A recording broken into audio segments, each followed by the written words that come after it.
In front of me is Ulefone Note 16 Pro, and today I would like to show you how you can apply Apple layout on this Android. Begin by opening Play Store and downloading free app called Launcher OS. From Launcher Studio Developer. This one. When your app is ready, exit Play Store to go into Settings. Then hit Apps, select Default Apps, tap on Home app here and choose Launcher Pro. As you can see, after a couple of seconds, my layout was successfully applied.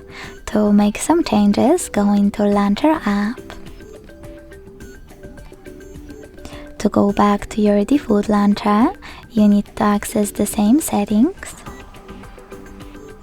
Click on Quick Step in Default Home App section and wait. Thanks so much for watching. If you enjoyed this video, leave a like, comment and subscribe. Bye!